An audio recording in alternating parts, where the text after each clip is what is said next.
Hello and welcome to episode 91 of 15K Plus Random Movie Reviews, the podcast where we take a random movie from Metacritic's all-time movie list. This is Colin. This is Niall.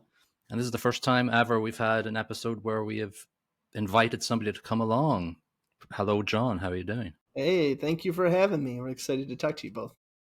Why did we invite you, I wonder? What's the connection here? We are reviewing A Christmas Story. We randomly picked it from our random Christmas list of movies.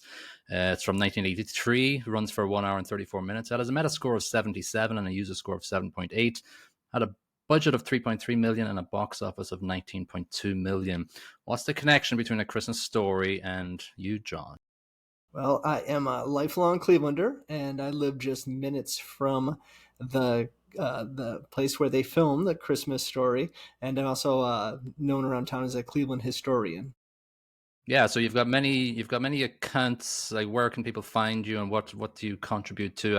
I see obviously your posts on Facebook a lot. With you photograph the workers and the people from the public of Cleveland, and you get their story, and it's very interesting. Yeah, thanks. Yeah, trying to, I've been at the library, Cleveland Public Library, for 35 years. So my job is sort of archiving the history of the city there through, documents and media. And then on the side, I also work for a local magazine called Cleveland Magazine, where I highlight Clevelanders in my column, like Mr. Cleveland, every month. Yeah, I saw that recent one. So A Christmas Story was released around 83. Were you aware of its existence in 83? What was you were quite young back then, I'm guessing, but did you see it in the cinema? When was the first time you saw it? Do you remember? Yeah, I saw it pretty, it is a rite of passage for Clevelanders. You must see this film or there's trouble afoot. So I didn't see it in the theater. I was a little too young at that point. I was still, probably still watching animation or something. But I think I saw it around 88 was the first time, like years later. It's sort of the birth of, crazy going with your family to VHS, Blockbuster, all that jazz to grab a film for the weekend. I only recently maybe watched it maybe 10 years ago, which coincides with me meeting my current wife, your sister. And I wasn't expecting much from it, to be honest with you. And I'll ask Niall in a second, but this is not a movie we knew about in Ireland. This is not a staple movie that Irish people watch. We've got the general Scrooge, Christmas Carol, other stuff. Die Hard, I guess, would be more always Die Hard. Current one. Yeah, and but I was pleasantly surprised the first time I watched it, and I think it's just got better every time I've watched it. And I'll get to that later, like what has grown a bit in my fondness of it. So Niall, you hadn't watched it before. You watched it today. You can not like it if you want. It's not a big deal. That's a good statement, because I'm going to be honest and say the way you built it up for me, Colin, you built it up too much. It wasn't a terrible movie by any measure.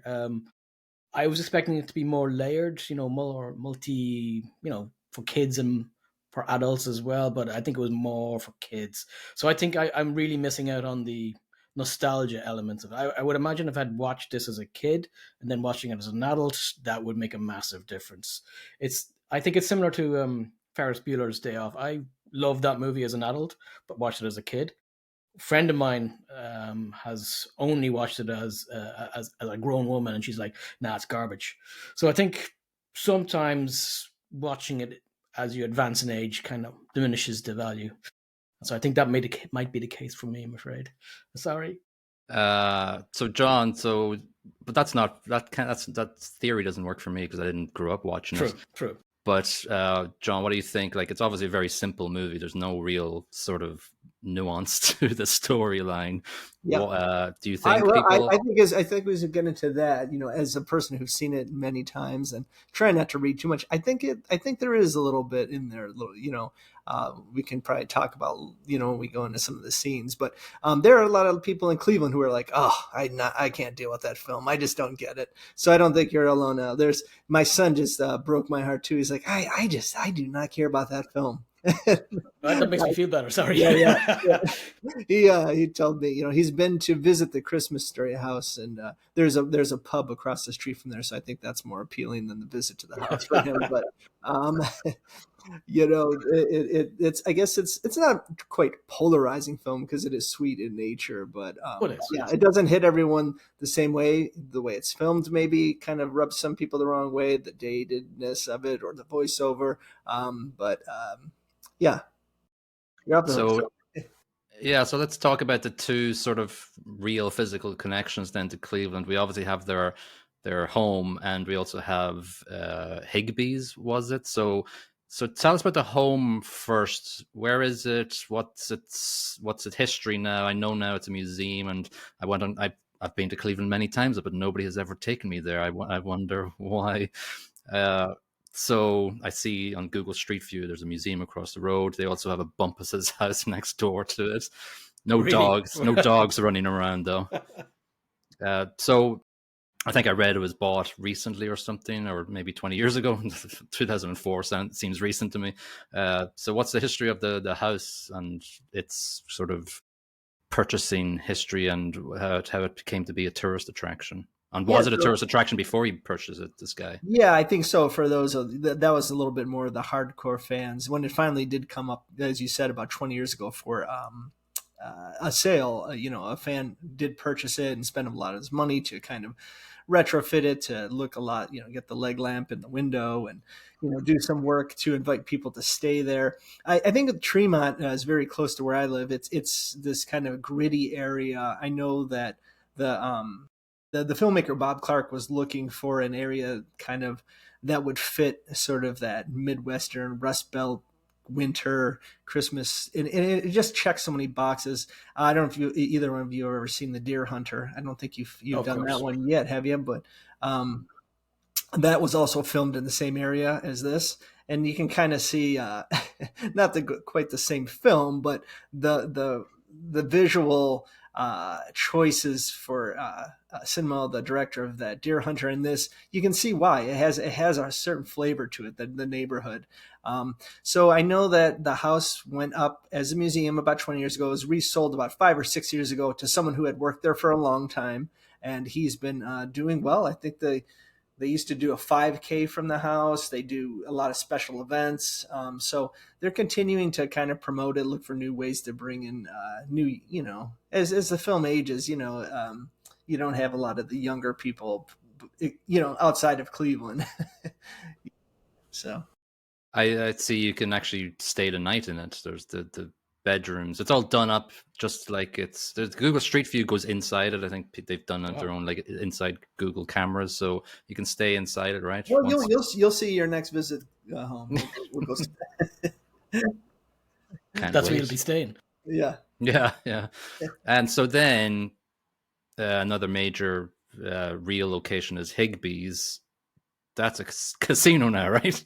Yeah. Now there, I know you have been. I have been there. Lost my shirt there once. So yeah, it's kind of this amazing. It's sort of the beacon of the city of Cleveland. It's the was at one time the tallest building in the world, the Terminal Tower, one of the top 3 tallest buildings. As just a great mecca of shopping, kind of from the 1930s through the 1980s, when the city changed a lot. And Higbee's was renowned for their windows and their displays and their Christmas attractions. So people from all over the Midwest knew about this. So it was really cool to see that in the film captured. It's kind of like a timepiece. I know the film is sort of kind of takes place in the late 30s or 40s. They never quite really say, but they do a great job. And Higbee's was right downtown. And of course, like you said, now they have a couple Christmas Story slot machines in there, I've noticed. That's about it. It became another department store after Higbee's. I seem to read, and then it was called Dillard's for a long time. Dillard's, yeah, they were sort of the umbrella parent company that took over Higbee's, and May Company was another big one down there in Cleveland. And so then, not to get into city planning or anything, but the department store, they decided, casino. Yeah, it sat empty for a while. So I think civic leaders were debating, like, you have this amazing plot of land where a lot of people come through, transportation hub, and if you want to have a lot of people lose most of their money instead of Higbee's, why not have a casino? That's can I just chuck a question in there? Speaking of city planning, but I thought in most U.S. states it was illegal to have a casino from unless it's on Indian land or Vegas. Yeah, I think that's changed a lot over the last quarter century. You see them popping up like everywhere, up to grocery stores now. And I don't know if it's fantasy football that changed the the game here, but it seems like there's so many more options to do. I think Europe and UK, you guys were way ahead of this online gambling, but it exploded over here, especially in Ohio where I live, a lot in the last 3 years. I'm not saying it's a good thing either, though. Right. It certainly isn't. Easy Yeah. access, they wasting all your money in about 10 minutes is probably not the Yeah. best thing on the planet. All I remember is going there once, and I only had my Singapore ID on me, and it took them like half an hour to figure out what it was. I was like, what the hell is this? What Right. planet is this ID from? But they let me in to waste my money. That was fine. Of course. Yeah. Just for a little background, I read up about people in the background of this, like Bob Clark. He wasn't from Ohio. He just sent out many, like I think it was just a crapshoot casino reference that they picked Cleveland for some of these external shots because they sent them far and wide. Then a lot of other external shots were filmed in Canada. Yeah. So I think it's just the home and Higbee's is the two main Cleveland connections. But Bob Clark, it was interesting. Like, this is released in '83. In '74, he had a horror movie called Black Christmas, which I've never watched. Have you watched that, John? Yeah, it's excellent. Yeah, it's a really kind of Really? underground cult. I mean, he is. I don't know if his filmography is really something. Yeah, so he's Porky's in '81, and Porky's Just like 2. this movie, yeah. Yeah, he's got and then I think after A Christmas Story, it just really goes weird, and low lights are Baby Geniuses in '99. How And dare his you? last, sorry, it's a personal favorite of yours. Oh yeah, right. I prefer the Karate Dog. It's way better, man. Karate Dog. I think his last movie was Blonde and Blonder with Pamela Anderson and Denise Richards. Oh, God. So that was his last sort of. I know what I think that's a reason to stop. I watched the trailer of it today. It's as bad as you would expect. Right. So Gene Shepherd, basically, I don't know if you know much about his biography, John, but basically this film is based on a bunch of his short stories, and not just one tome, but a couple of different tomes, and he had them published in Playboy, and he based it around his own memoirs, but it was this fictional Parker family, basically. Yeah.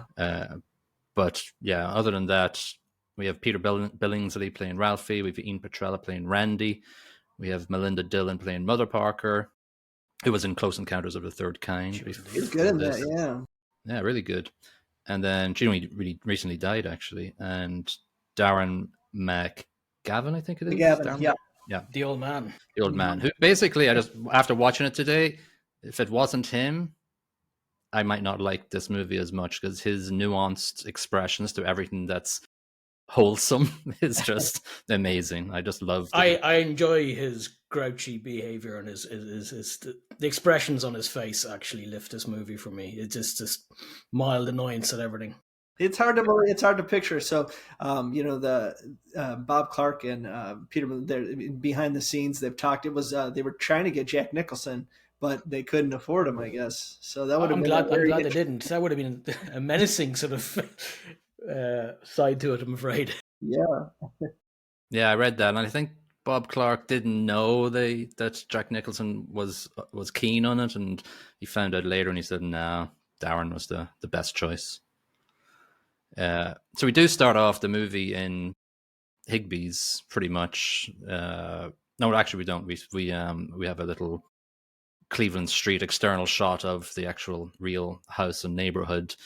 We do have the window scene of Higbee's where the mechanized joy is displayed as as Ralphie says, and we have the Red Ryder air rifle, which becomes a central motif, and absolutely central. Yeah, pretty much the theme of the movie, and that's probably why you don't like it that much, Niall, because it's just about a boy wanting a BB gun for the entire movie. I have no problem with that concept. Actually, that's one part I can get behind. But it's kind of the quest to yeah. kind of besides just the coming of age, and he's trying to get that, and throughout the whole film he just keeps on telling everybody except for the old man, who eventually No, he plays it kind of smart, the kid. He doesn't show his cards too easily. Well, do you think that him putting the advertisement for the BB gun worked in the end into his wife's, into his mum's magazine? Yeah, so I think the dad was listening, even though he's grumpy in the background. He does hear things, so it's a nice touch. I like the fact that it was the dad who produces the BB gun, and not the mum. So while he is a grumpy effer, he does care, and he is listening in the background. So, and I like the way that I won't get into the spoilers of what we're going to talk about later, but I like that the warnings that are provided by many people comes true. It's mentioned a lot. Just a couple of things I wanted to note from the window scene in Higby's. Obviously, it's very nice and Christmassy, but I like two things. I like Ralphie mouthing the speech bubble of Red Ryder, just mumbling to himself or trying to read it out loud. And I like Randy's pig nose at the window as well. It sort of preempts his entire story arc throughout the entire movie. It's just his way of doing things. Foreshadowing his behavior. So we get an introduction to old man and Mother Parker quite quickly into the next scene, and I had to look this up. So he was like, they traded Bulldog. It was a real player. I don't know if you've researched into these little nuances of the script over the years. Right. Yeah, I always do that. Especially because I think the dad was a Chicago fan, though. I think more so. Yeah. White Sox and then the Bears. And then the Bears. Yeah. So I think he's saying a lot of stuff that's negative and he's peed off with, and the mum's just gone, that's nice, and his facial reaction is just so he does have, we get this sort of introduction to his ongoing fight with the furnace, which happens throughout the entire movie. We have it introduced here, and then this is obviously the first time that Ralphie brings up the BB gun and sort of tries to do a direct route to the mum, and this is the first time we hear "you'll shoot your eye out," and it's kind of funny when certain people say it throughout the movie. I kind of like the fact that it's brought up as a theme throughout. Randy is an interesting character. Niall, what did you make of the Randy character throughout the movie, and just how he plays off against every other character? Randy's one of the parts that I didn't like, if I'm honest. I think he's a bit too OTT. He's over the top. He's overly comedic. Now, it's nothing offensive, nothing that annoys me that much. It's just a little bit too on the nose, if you will. But then it is a kids' movie, so maybe I'm being harsh, a bit too critical. There's a couple of the pig eating scene is a bit weird. I don't know, John, you've seen it probably 50 times, the movie. I like the pig eating scene, if I'm honest, because I've got kids, and if you can get them to eat at times, that works. I'm okay with that bit. It's as a person who had little kids, and getting them ready to throw them out in the snow. This scene of him not putting his arms down was pretty. I do like that scene. Yeah, I guess it doesn't hit from me because, if you look at the weather in Ireland, it never bloody snows, so it's not something we have to deal with, unfortunately. We're in a frozen tundra here. So. Yeah. No, I do like the can't put his arms down scene. I thought that's quite good, and just wrapping the scarf around his head like a mummy. It's just over the top, but I thought it was quite quite funny.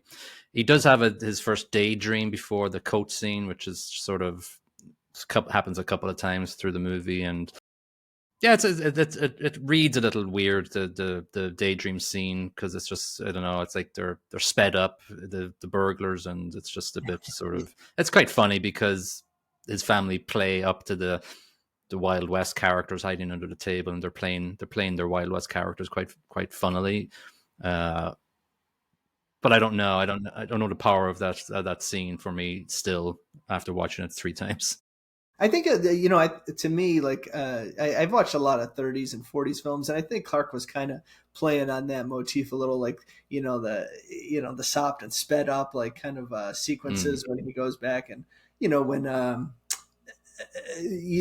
I think that one actually was shot in Cleveland too, when he's shooting the bandits in the backyard there. So that's from the house, the backyard of the house. That is the back, yeah. So the exterior was shot in Cleveland. I think the interior was, not in that. Yeah, the way it was sped up reminded me of an old Buster Keating movie or something like that. I think the that's car chase, one of those, where it's all a bit comedic because of that fact. And they do that with the bullying, chasing scenes throughout the movie as well. It's just to the background of some classical, sort of sped up classical music or things like that. We do have the... he does go down to the furnace for the first time, and I read that he ad-libbed all his sort of made-up words because he wanted to keep it PG, Darren McGavin. And so I like his weird made-up expletives that aren't expletives. But it's really funny, the run-on on words that he does. We do have the sort of the school intermission scenes where we have Miss Shields, who, the classroom scenes, yeah, they sort of add a bit of backbone and character to Ralphie's sort of frame of mind regarding his quest for the BB gun. I like obviously, I think the coat scene and the tongue stuck to the metal pole scene are quite famous scenes, and I quite like the way that they intersperse the narration, telling them the mechanics of a double dog dare and a triple dog dare, and how he skipped over the triple dare and just went straight to the triple dog dare, and he went full sort of Dumb and Dumber with his tongue to the pole. But I'm guessing that was done in Canada, right? That scene. Yeah, I'm pretty sure there's. Yeah, we would have probably bronzed the pole here if that would have. Yeah, that would have done. Yeah. I think they have made some sort of. There is some kind of statue somewhere of Flick. Yeah, like licking the pole. Is there? Yeah, I think it's in, I think it's in where. Yeah, I forget where, but there is some kind of little statue to commemorate that somewhere, maybe Indiana or something. Yeah, I think it's Indiana. I think it is. Yeah, for sure.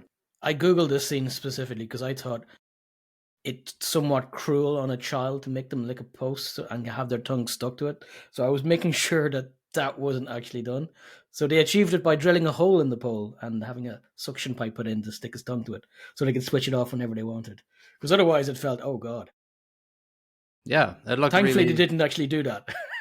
It looked real. It looked good. It did look very real. Yeah, really good for a low budget film. They did some pretty cool things. Yeah, it looked better than Dumb and Dumber. Dumb and Dumber. Yeah. It's like rubber. He's stretching it. Yeah. We do have a introduction of Scott Farkas and Grover Dill on the way home here. Their first introduction, which plays a part later on. I like the voiceover when he says Randy lay there like a slug. I just sort of found that funny. That was his best defense, I think, was the next phrase that came after that. It's a good move. Just lie there and hope nobody notices you. Yeah. My favorite thing about Farkas is he swears his eyes were yellow. I always like that. Yeah. And he's Grover Dill, I think his teeth were green or something was the description. But all they do is really just yell at them. They don't really sort of. They're not. I think he ram his arm behind his back until he shouts "Uncle."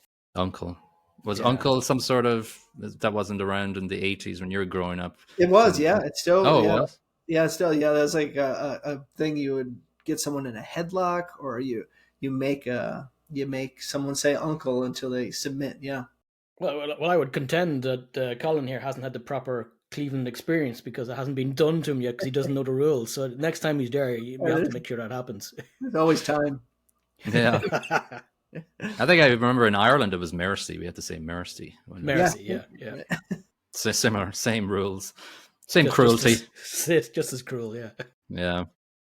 Anyway, old man comes back proclaiming he won, and it's the first time we see the dogs as well, from the Bumpus's dogs as well, which I always find are very funny. Even they don't really do anything. They're just lumpy shapes of annoyances to him. I just find them kind of funny as a tool. My favorite part of the hounds is when he's so delighted he sticks his leg out and goes, "Go on, have a chew." Yeah, true. Yeah, and that's actually funny, even though it's sort of cruelty to animals, whatever. When the hound's the ear gets stuck in the door, it's sort of, then he lets him out, but whatever. Yeah, he's all elated that he actually won something, and maybe it feels like it's his first victory in life. The old man, maybe, I'm not sure. Yeah. I think so, because early on he's doing the thing, and he's definitely. I think the father's a dreamer, just a little bit like Ralphie. You see the kind of the connection there. He's like, we could win, and she's. The mother, just in a very typical Midwestern, never sitting down, never having a moment. Just like, okay. Yeah. That's nice, dear. That's nice. Yeah. Yeah. We do have the dinner scene where Randy pigs out, which Niall likes. I love that scene because I'm going to use it. But I love the way that Ralphie, and it probably mirrors what you're saying, John, Ralphie and the old man are they've a lot more in common than they might know. They're just looking at Randy eating it with looks of confusion. Right. Ralphie smiles a little bit, but the old man's just going, what the hell? Anyway, I'll just read the paper. I think they say there's always one in each family a kid hasn't eaten ever 3 years or something.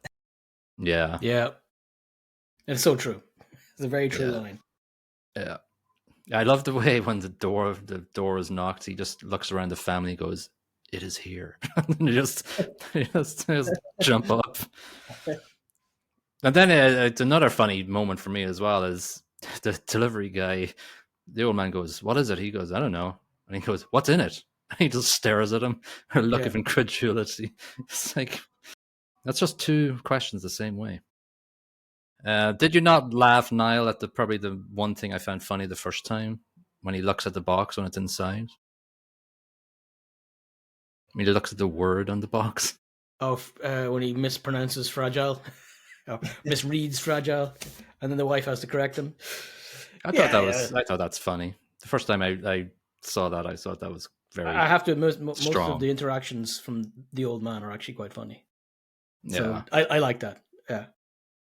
I liked when the narrator, when he actually takes it out and everything. I love the narrator just says, "The old man was overcome by art." It was just one of those lines.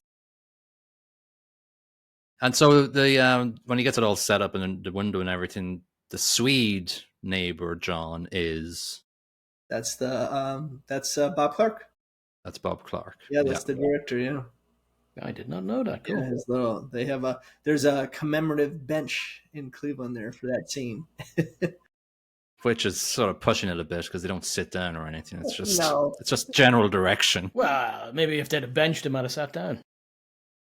Yeah, but it feels like the old man doesn't really think much of the Swede. Not much. Yeah. No. The Swede is like in awe, kind of though. Oh, he won something. He won this. We do get this sort of Little Orphan Annie sort of segue. That's sort of a little arc in the middle where Ralphie's sort of chasing up this sort of deciphering code that's going to be sent to him in the mail. I find the culmination of that to be quite funny and sort of. When he manages to get the decoder and decodes the message. Yeah, and he's told to buy more Ovaltine. I can't help but think of Seinfeld when I hear Ovaltine. Ovaltine, I got Ovaltine. It should be Roundtine. Yeah. We do get a lot of bullying, running from the bully, fast montages, and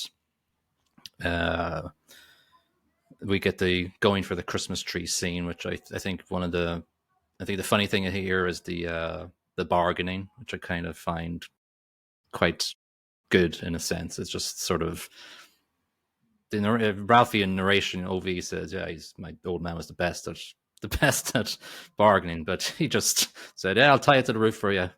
Deal. Yeah, that's not much of a deal, really. It's just he'll put it on the roof. That's a it. big. I think that's a big Midwestern haggling, and at the market. Is that more? Is that a part of trying to haggle for prices in Ireland? Was that part of growing up? Not nah. We don't haggle at all, really. We're too polite. We're like, yeah, whatever. We're always trying to pay get the price, the label price. Possible.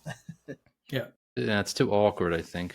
So, like, if you went to go for a real Christmas tree somewhere, would you haggle for that in Cleveland? I have before over the years, for sure. Yeah. Nice.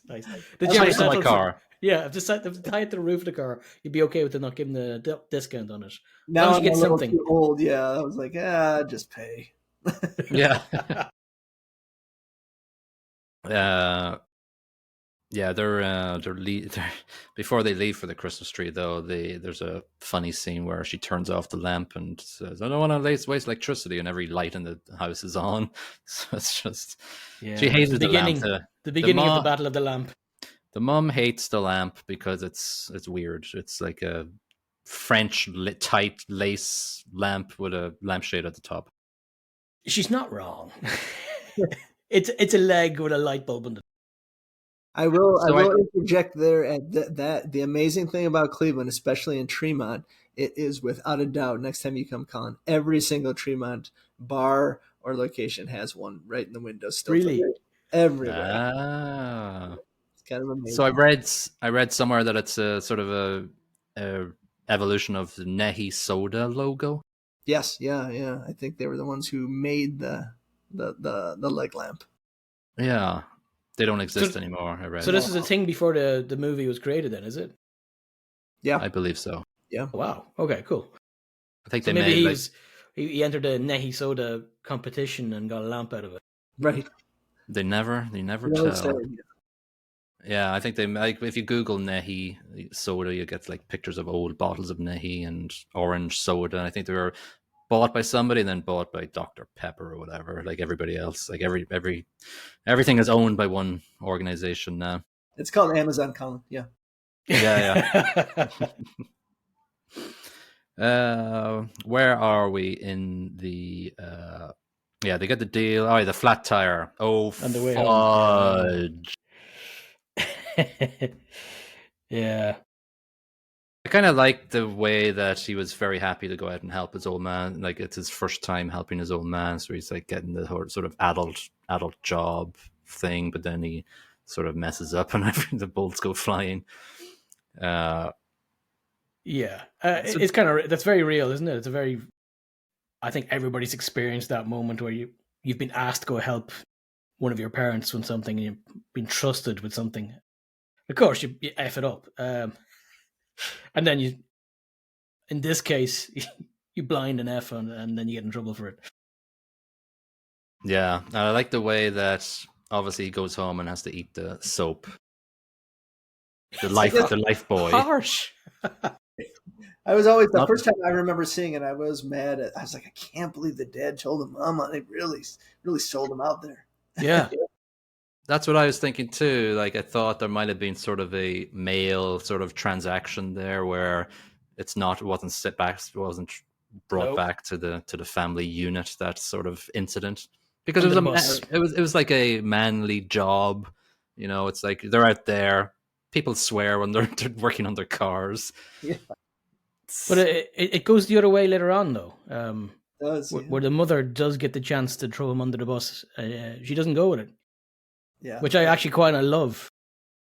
Yeah, because she saw, like, I'm guessing Scott Farkas was a well-known lad around town. He had it coming, and she decides not to throw him under the bus. He's had enough today. Yeah, that was a really moment that changed the. He said ever after that moment with his mother was different. I like that scene a lot. Yeah, it's a really nice sort of emotional scene, and I think that might be the only sort of hit me in my feels in the Apart from the last scene, which is very nice, but that scene I think is when the mum around the kitchen table, and I have also one other one. When the old man there's just a very subtle look, when later on when we get a Christmas gift. I really like that. That Yes, gets me. that stands out for me as well. With the BB gun behind the table. Gift. Yeah, that's a nice little look he gives. I just like, just to bring it back, when he has a bar of soap in his mouth and it's Life Boy, and he sort of rats out Schwartz as the guy told him about it. I love the other mother's voice on the other end of the phone, where where she where you can hear her saying, probably from his father, when she asks, where do you think he heard this from? And you hear on the other end, probably from his father. No, it was from your son. Then horrendously, the son gets walloped on the other end of Beating the around phone. the place, yeah. And the mother's just sort of like, oh, I'll just put the phone down and forget I heard about the punishment on the other end. Yeah, these films, you watch them through the lens of 2020, almost 5 here. It's the dog's ear and the Right. Yeah, or even cramming a lump of soap in somebody's face. Seems a bit harsh nowadays, but I suppose back in the day it would have been like, that's a pretty light punishment. Yeah, so a lot of the 90s movies that we've watched so far, like even just one word is said and it just derails the entire movie, going, oh, okay, that's not what we hear nowadays. And I went to a Dave Chappelle comedy gig recently, and obviously he's sort of this sort of landmark now for what's appropriate and what's funny. And yeah, anyway, that's another story and another discussion. a whole nother podcast, right? Another podcast. Why does he give a huge bowl of fruit to his teacher? I think he's buttering her up. He's just hoping that he'll get that A plus plus plus plus. Yeah, he has a little daydream as he's handing it over, and he expects the plaudits and everybody's clapping and cheering him on. Yeah, I think in some way he's expecting it to help him get the BB gun. I'm not sure how he's made that connection in his mind, but he has. You think Obviously, that's mental. you think that he really wants that A plus for his What I Want for Christmas story, and then he can show that Christmas story to his parents, so that link is going back to getting the BB gun. Right. That's my take on it. Yeah, kind of like when he's dreaming that he's turned, because of the soap, he's become blind, and they would they would. I love that. That's We just skipped over that scene, but I love that daydream where his dad says, "What does his dad say? I have this. Oh yeah, what brought you to this lowly state?" He asks him as if it's a Shakespearean drama. soap poisoning. Yeah, soap poisoning. We should not use that, Life Boy.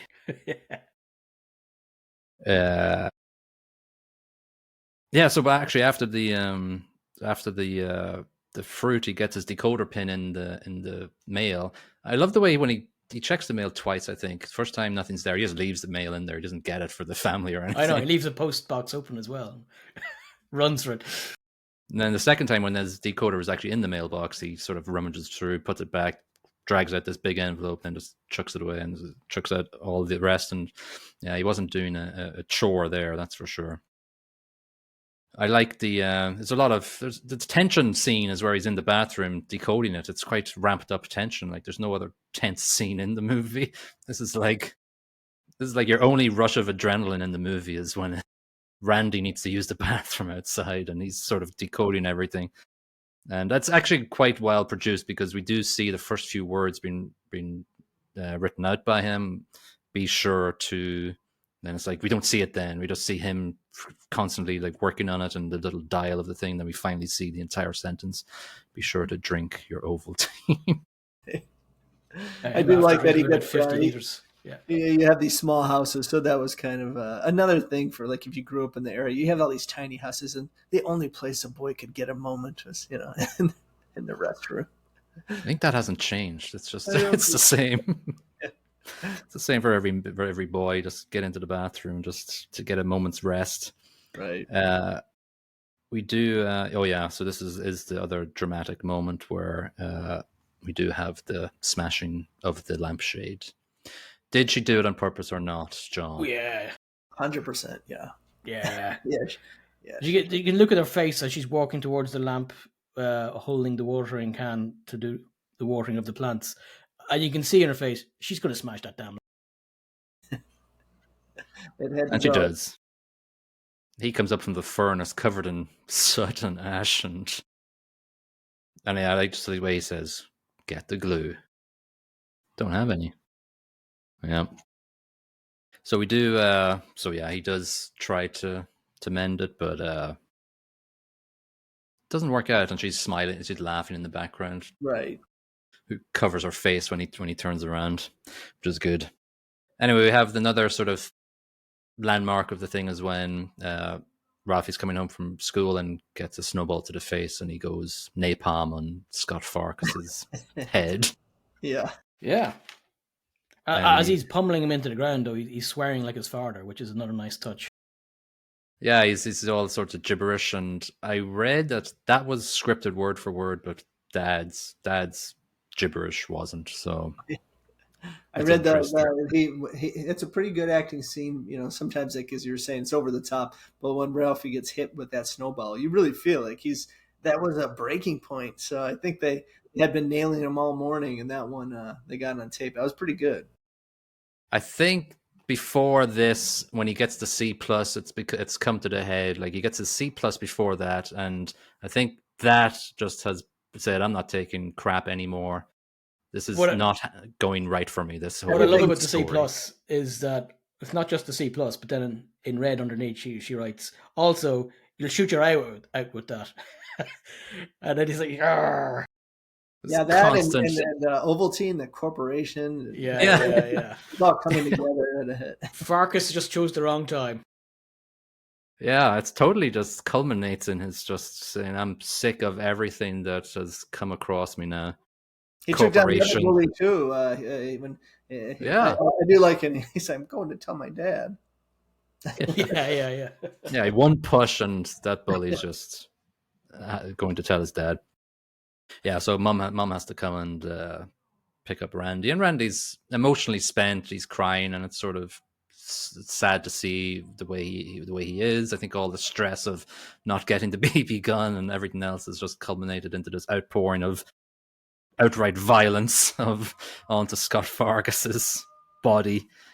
I heard Peter. I heard the actor once saying, again, if this would have been made today, the mother just doesn't even look at Farkus. She just really zones in on her son, and it would have been like a life lesson today. They were like, "Let's go have ice cream and learn a little bit about each other." No, it's more of a product of like the '40s. Like, this is the way we do it. I totally picked up. On that. She just doesn't even mention he exists. Or are you okay, son? I have it written down here. She ignores Farkus's corpse. She just danders off, which is fair enough. Farkus does look like he's been taken down a peg or three. He's bloodied. His hunting cap is off, so he's sort of lost his sort of menace. He doesn't have the sneer anymore. He's sort of maybe he didn't bully after this. Although doesn't he turn up on the sequel, A Christmas Story Christmas?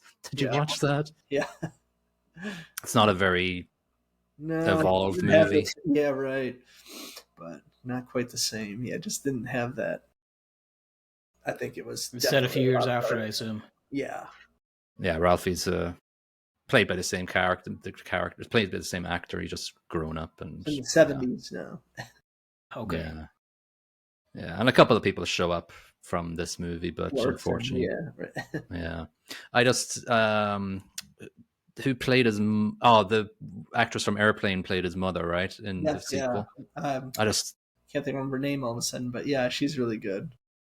Yeah, I just thought she played the mother not the best. I did. Yeah, it didn't buy it either. It just it felt a little bit wooden. And I've liked her before. She's been in Albert Brooks films, and she's really good. But yeah, that one didn't feel right. No, she sort of came across like her character in Airplane a little bit. Just a very. That's not a terrible thing at all. Yeah, but it wasn't a good. It wasn't a comedy. It wasn't. It wasn't Okay. slapstick. It was just Phoned it in. yeah, definitely. Yeah, we get this this whole tension before Dad comes home. Ralphie's in his room crying, and Randy's hiding under the sink. I love that bit. And I love these crying because Daddy's gonna kill Ralphie. Yeah, and so you see the dinner table. It's sort of like he just constantly is asking, "So what happened today? So what happened today?" As if he's sort of sensing something has happened, but the mother sort of just goes, "Yeah, he was in a fight. That's pretty much it. What about those bears, huh?" I love the way the concept of the son getting in the fight is like, it's fine, it's normal. The dad gets distracted though. He gets distracted by he knows it's not serious because she's just mentioning it flippantly. But he's going. He does say something here, and I really wanted something like he said. His friend was going to the Bears game. Oh, he's going to freeze his quiche off or whatever word he uses. Then he says, "Oh, I wish I had some tickets." I was like, "That's what he wants for Christmas." The old man. He wants tickets to the Bears, and he doesn't get it. He gets a bowling ball to his groin. Yeah. So we get to the parade, and this is outside. This is really in Cleveland Square, right? Because I remember that statue. What's that statue in the center called? It's Soldiers and Sailors Monument there, yeah, and that's been there for 1896. So yeah, that's they shot that scene, because it was the 80s. They shot it at like 3 o'clock in the morning so they could be able to kind of cover some of the other things that were going on in the downtown center at that time. So I thought they did a good job of really kind of putting the camera in the right spots to make it feel like, and that was a big thing in Cleveland back in the day, the Christmas parade from like the 40s and 50s, 60s. That was a huge thing in town here. Does it happen anymore? They do like the lighting of the trees and the buildings, not so much a parade anymore. I read like a lot of the car collector people came together and populated the scene. What about the tram? There was a tram in the scene. Was there a tram line back then? Yeah, there was. Back in the day, yeah, Cleveland had that like right across like the Detroit Superior Bridge downtown, right where they filmed that. But yeah, so they hit that pretty well too, I thought. I mean, it really did a good job of like setting. I always look at through that lens of like such a small budget. Like there was no snow the whole winter in Cleveland. They really manufactured that to look really well. Yeah. So when did the tram line doesn't exist obviously anymore in Cleveland, right? We tried to destroy everything that was good here and put in parking lots. It's kind of our thing. Well, in our hometown, like all the way out to where my family lives, there was a train track. Yeah. I don't know if you they knew that up. but that was from Dundalk town all the way out to Meath. Carlingford area where the hotel was we were at, and that was like gone. 50s maybe it got rid of. Just unbelievable that it could have been a train commute. Yeah, they nice. ripped it up for the iron for some reason. Like crazy. To make some armaments, I'm guessing, for certain wars. Anyway, we're in Higbee's. So in growing up, was there always a Santa in the department store there, or no? Always, yeah. Like in your time? Yeah, definitely. All the way until like sort of like 1990, it was a huge thing to go downtown still. And, we had a big thing. It was called Mr. Jingling. It was kind of a Santa-esque character that's local lore and was really big in Cleveland. So you go to Higbee's to see Mr. Jingling. He was the keeper of the keys, like a low-rent Santa, but it was really popular here forever, for like 40 years. And that's why you went to Higbee's. And what's Mr. Jingling was what, Santa's cousin or something? Or yeah, he's like, they called him the keeper of the keys. It's just something that the corporation kind of drummed up, and it caught a little fire, so they just kept it going. There was goes back to the 50s. What did he dress like? Kind of like a deranged elf, yeah. The best I could describe it. Was he a little bit friendlier than the Santa in this movie? Because this guy seemed a bit abrupt. He was a hardcore one, yeah. No, he was nicer to the kids.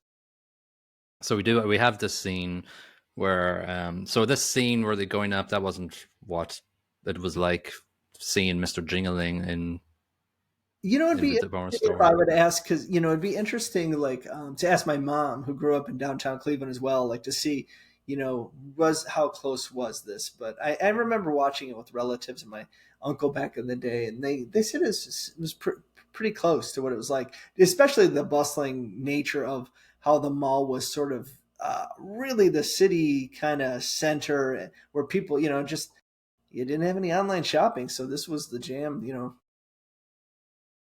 Yeah, and I love the way it's just they're so busy.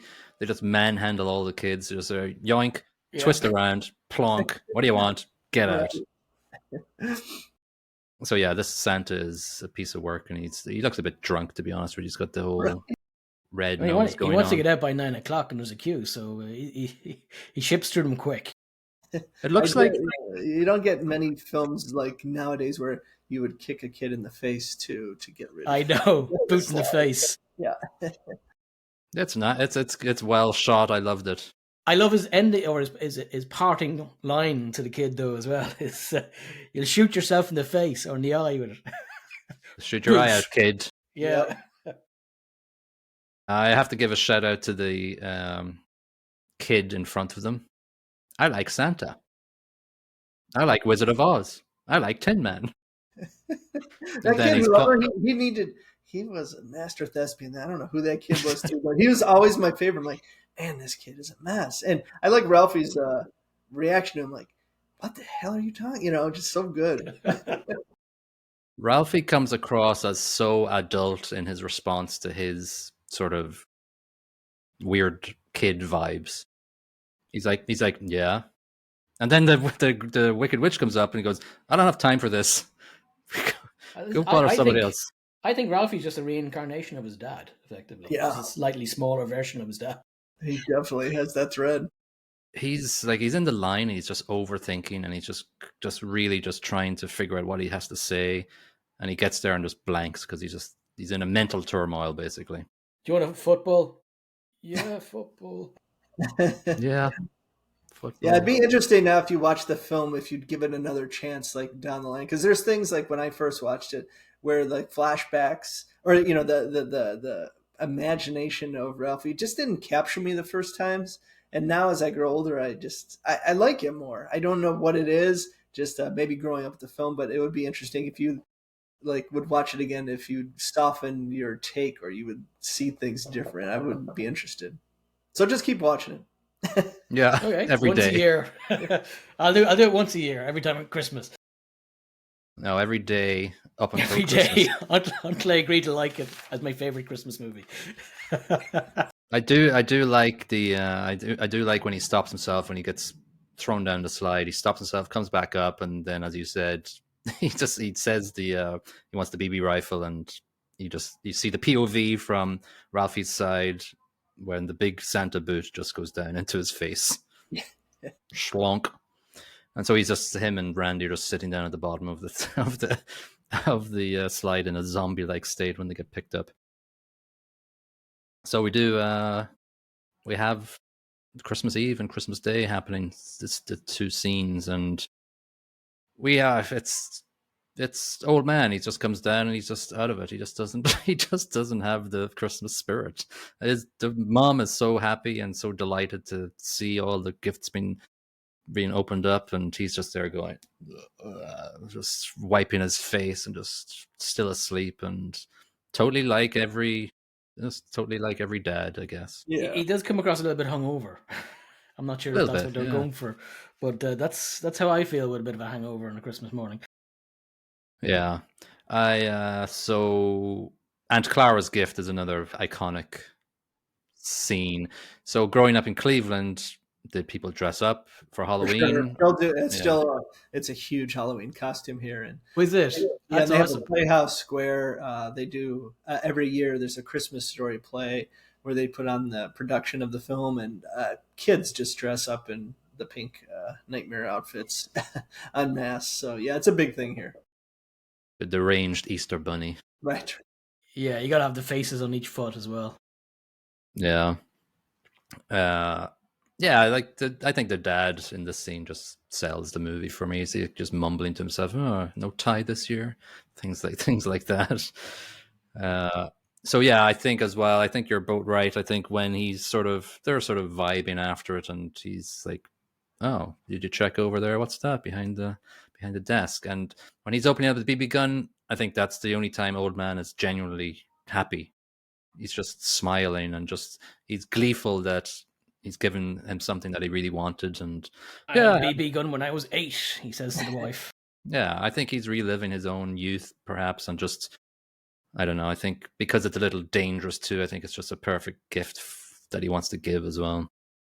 Yeah, I I think just think maybe that was like the moment, like like you get to see that. I mean, everybody always has had. I think that's why this film like kind of has the legs it has, and way past Cleveland, it's a huge thing. And TBS plays it 24 hours, every year. I think it's because we all wanted that one Christmas. Like I wanted a Transformer one time. I think everybody always wanted one thing in their history. So I think that meant a lot to a lot of people.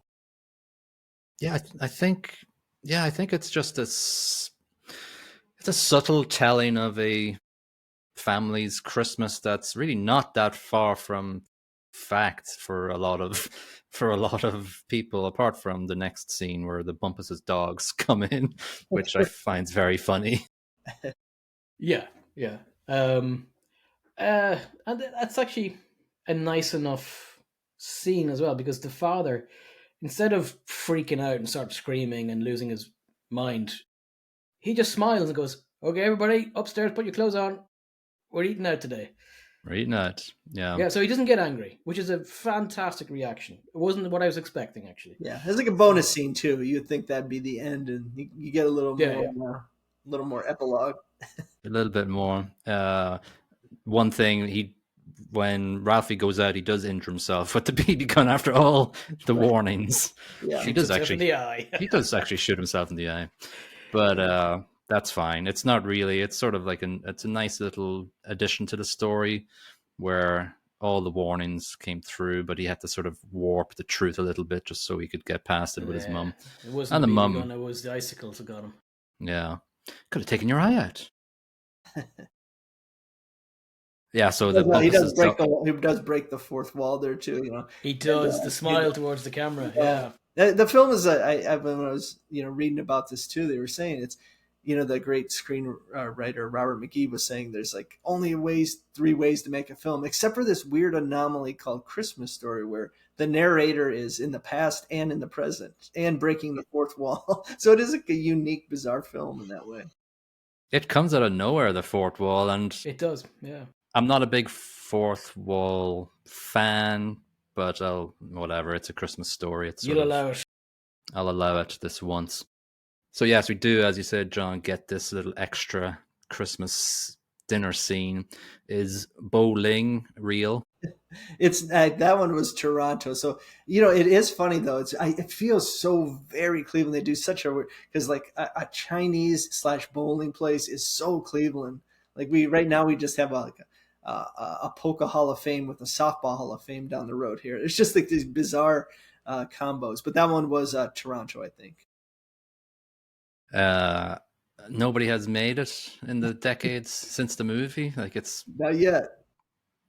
hey. Give me ideas for retirement plan. Yeah.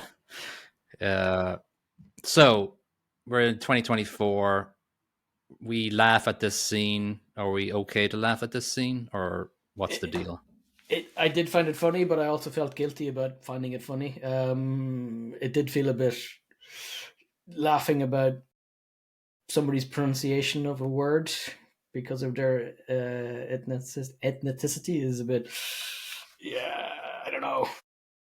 Still funny. Yeah, it's a hard one. Like you said, I don't think this would have been done another time. But something about the way it's done and the laughter of like one of the gentlemen, you can see he's kind of like. I think it's played pretty well as you can without, so yeah, it would have been made today, no way.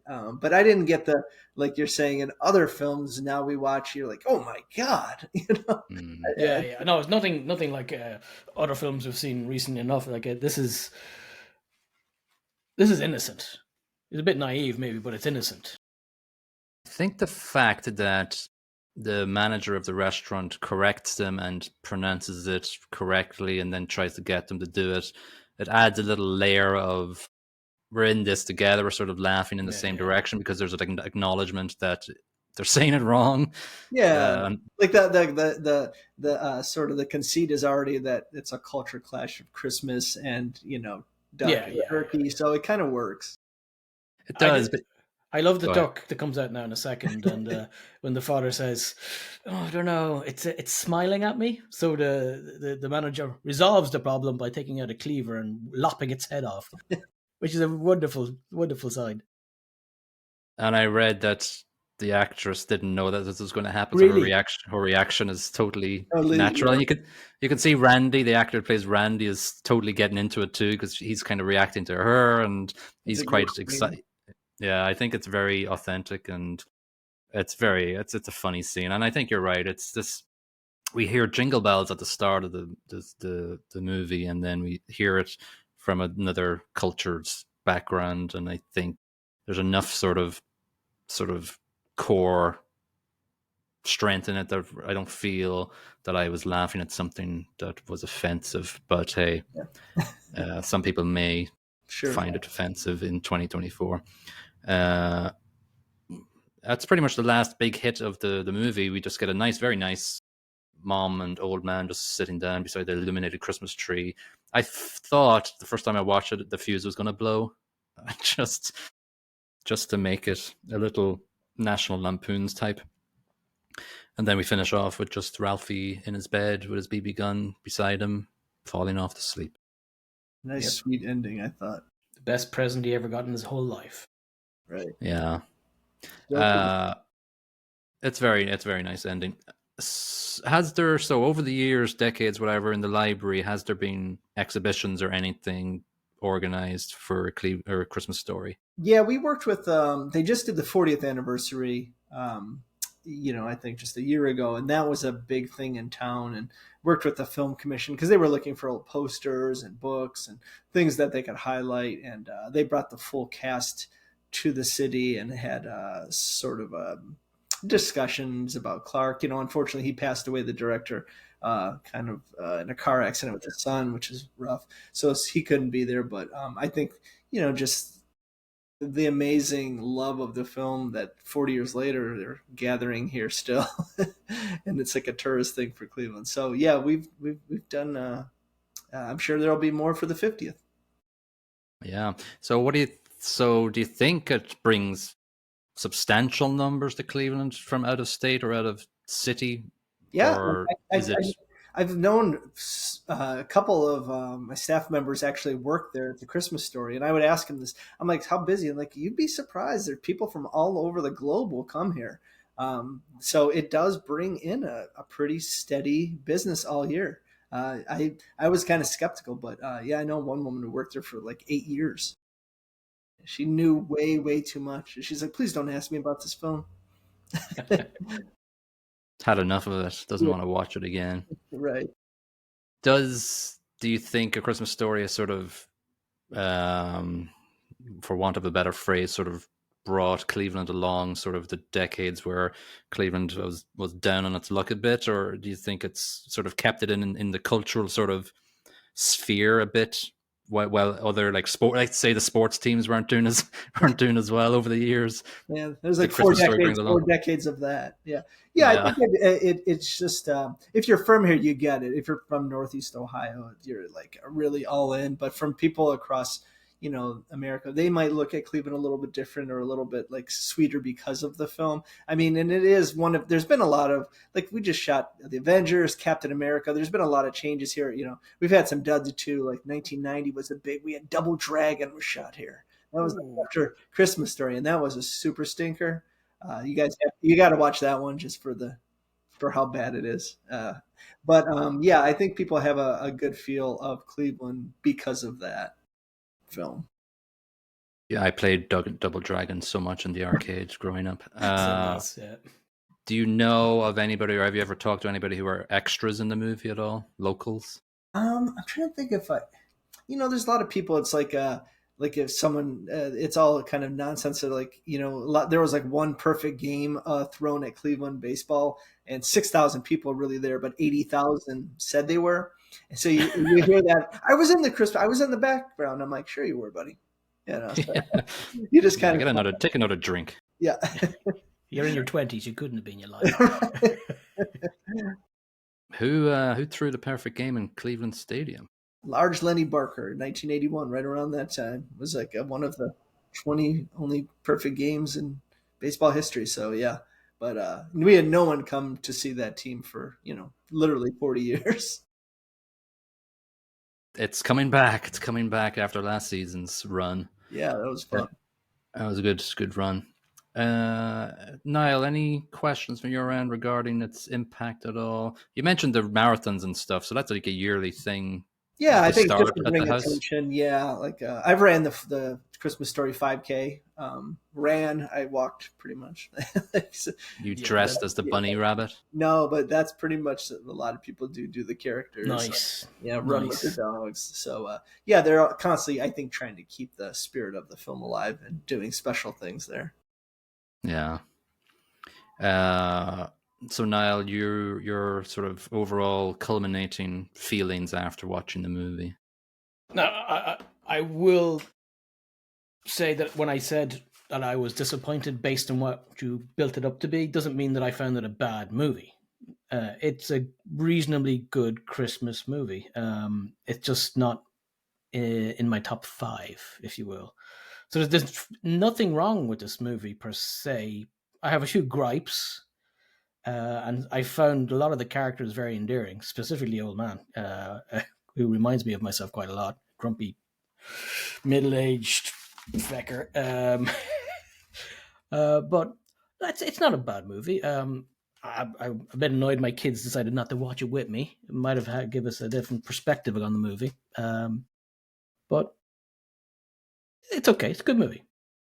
I think it's weird that it's set in the 40s and it just feels nostalgic to me, but it shouldn't because it's from the 40s. But I think I grew up in a house it was quite old house, and I think it was probably from the 50s or whatever. So a lot of the furnishings and stuff really reminded me of my childhood as Christmas. And 1970s, 1980s Ireland is the same as 1940s, 1930s America. Well, I think it's not that far off. Actually, no, I think it's actually quite accurate because we got our house done up in 1989 maybe, but before that, like, that house had been built in the 20s perhaps, and our kitchen was the size of a freaking telephone box, and there was a lot of clunky things that go wrong in it, like the furnace for the old man. And so I think I found a little connection. The house had character. The house was a hellhole, maybe not full character, but maybe that's the same thing. Like that, maybe that's John. That's maybe another connection for people in Cleveland that resonate with it.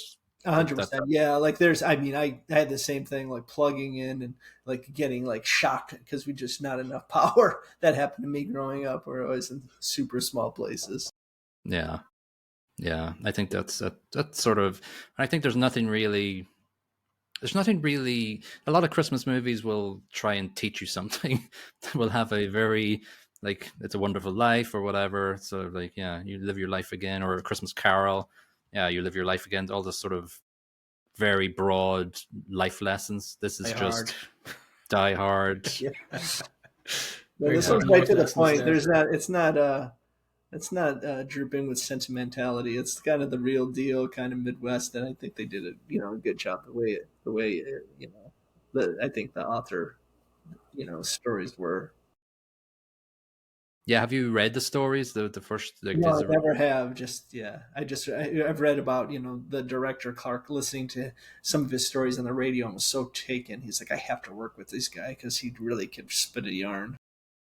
I read that it was like 10 years in the making this movie, I think. Yeah. And his short stories, they were like weird names and stuff. Like, yeah, just long names. Yeah, I can't pick the names out of my head right now, but it's just weird long names. But they're short story collection. Yeah.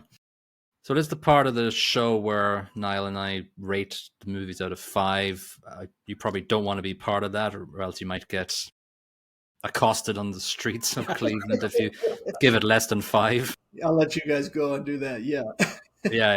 Yeah. This is kind of hard for me. I haven't even wrote it down yet. So Niall, I'm sure you've rated. So what for a plot? What are you giving it out of 5? I give it 2.5. It's a reasonable yarn. It's nothing overly complex and nothing overly surprising, but it is a nice, warm family story about a specific Christmas in the life of a young boy. And for that, it's quite nice. Like the 2.5, in my opinion, is not a terrible score. So for what it is, I think, yeah. Yeah, I'm giving it 3 just because of what I just said earlier. I made a connection with it. I think the plot line is simple. There's nothing too deep with it, but that's the magic of it. I think it hits all the right buttons for a Christmas movie, and good on him. Acting, I've written down something, but I might change it. So you go ahead. I have 2.75 down. I love the dad in this. The kid has me mixed feelings about him. Sometimes I love like his the acting he does when he's been pulled away by his mother from the fight. I think that's brilliant. I think he does a great job there. Some of his stuff I might be a little bit harsh on a child, but is a little bit childish. So he's not the best child actor I've ever seen. He's not bad though. Aside from that, the mum's actually pretty good as well. So I'm not seeing any Oscar performances here, but it's still quite good.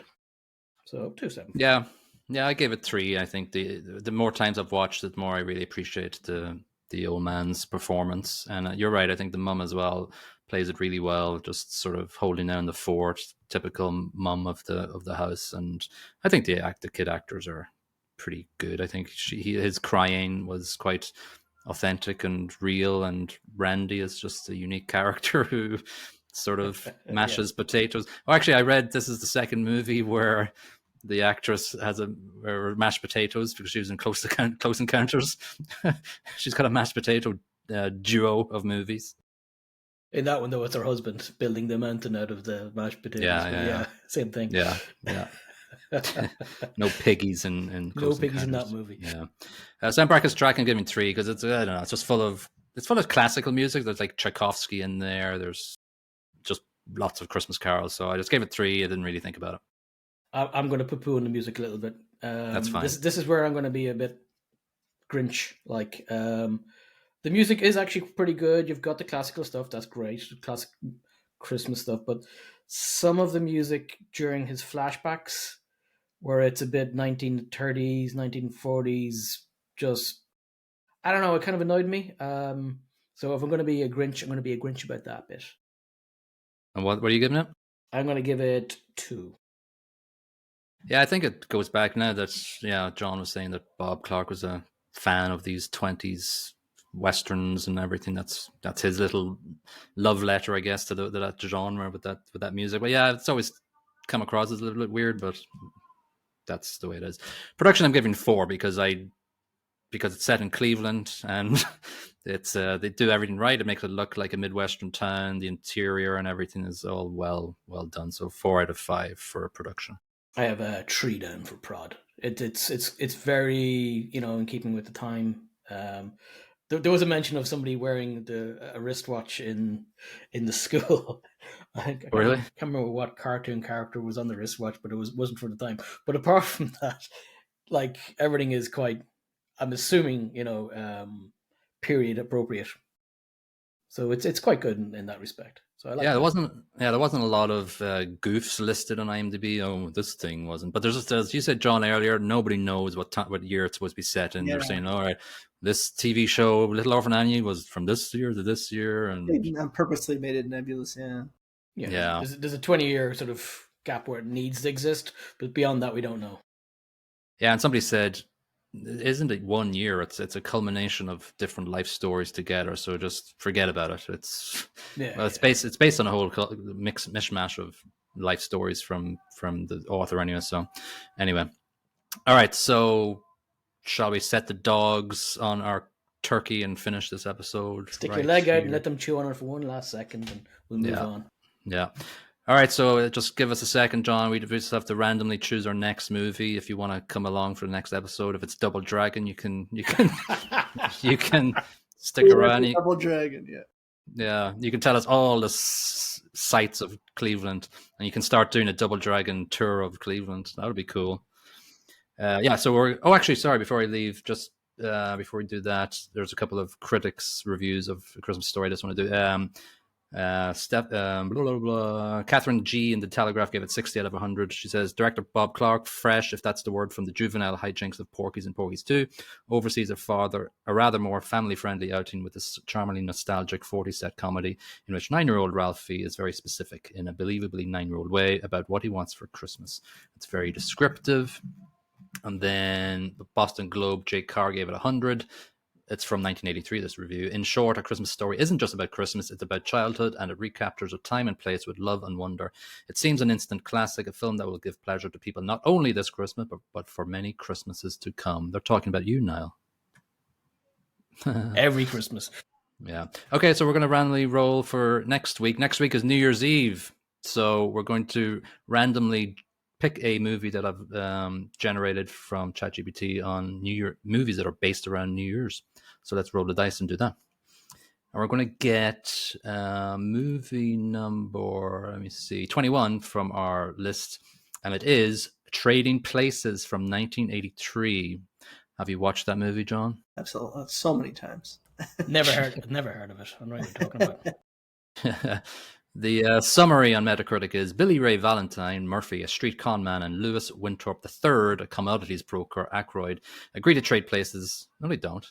After moneyed Mortimer Duke meets Billy Ray, could pull in more money than Lewis could on the streets. This summary was terrible, from what I remember from watching it back. Billy Ray might have agreed to trade places, but the other guy not so much. Winthorpe III did not agree to it. No, that's for sure. All right, that'll be episode 92, and we'll see you in that one. John, thank you so much for giving the Cleveland. Having me. Loving the podcast. Yeah, I really liked Con Air, and that was the last one I heard. And thanks for having me for this. Bunny connection, Bunny in this movie. Put the bunny back in the box, baby. Yeah. All right, we'll see you in the next episode. Thanks again, John. Bye-bye. Take care. John.